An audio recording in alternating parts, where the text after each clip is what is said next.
ქართული კულტურის დღეები ლიტვაში ტრადიციული სამზარეულო, ღვინო და ქართული ფოლკლორული საღამოები. 5 დღის განმავლობაში კლაიპედას სტუმრებს და ადგილობრივებს ქართული კულტურის გაცნობის საშუალება ექნებათ. ქალაქის ცენტრალური ქუჩა ქართულ კულტურას 5 სექტემბრამდე უმასპინძლებს.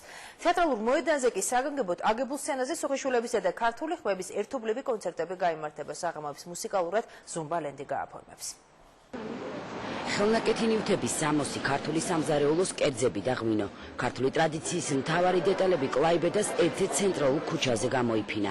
ფედერიკო პასაჟის ქუჩა 6 დღე ქართველების იქნება. ქართულ ფოლკლორს და ხალხურ ცეკვასაც გაეცნობიან. სოხიშვილების ანსამბლი რიტუალებისთვის და იქ ჩასული ტურისტებისთვის ქართული ხასიათის გაცნობას ცეკვა ილეურით შეეცდება. დღე იქნება ღონისძიებები, რომელშიც მონაწილეობას მიიღებენ სოხიშვილები, ქართული ხმები და ზუმბა.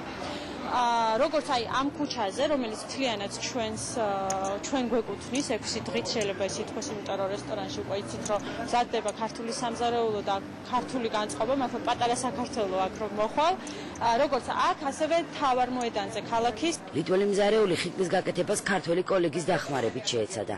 ის მსგავსად ქართული კერძებით უკვე ბევრი დაინტერესდა. ხაჭაპური, ხინკალი და მწვადი. ამ კერძების მოთხოვნით ფედერიკო პასაჟის ქუჩაზე ბევრი ადგილობრივი და ჩასული ტურისტი მივიდა. ძალიან მომეწონა ეს კერძი, საინტერესოდ მზადდება, მისი გაკეთება არ გამჭირვებია. ხინკალიც მოწონთ, ქაბაბიც მოწონთ, მწვადიც მოწონთ, ყველაფერი მოწონთ ჩვენი, ხალეულობაც მოწონთ, ყველაფერი.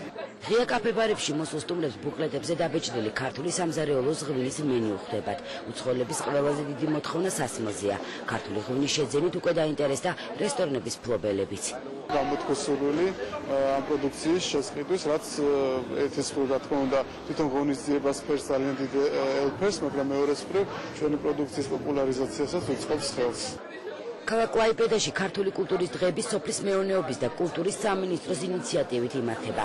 მისი მიზანია, რომ კლაიპედაში ჩამოსულმა ტურისტებმა და ადგილობრივებმა ქართული სამზარეულო და პროდუქცია გაიცნონ, რაც საქართველოში ტურისტების გაზრდას და ქართული პროდუქციის ექსპორტს შეუწყობს ხელს. მე დარწმუნებული რომ ქართული კუთხე გახდება ერთ-ერთი ყველაზე დაკავებული და ისე ვთქვათ აქტიური ადგილი ჩემპიონატის განმავლობაში და მე მოუწოდებ ყველას რომ მაქსიმალურად მიიღო მონაწილეობა ჩვენ ისე ვთქვათ ღონისძიებებში, რადგან არის ძალიან საინტერესო ღონისძიებები და შესაბამისად ჩვენ ვპირდებით ძალიან ბევრ სიურპრიზს ჩვენს ისე ვთქვათ კუთხეში მოსულ ადამიანებს. ქართული კულტურის დღეები ლიტვაში 5 სექტემბერს დასრულდება.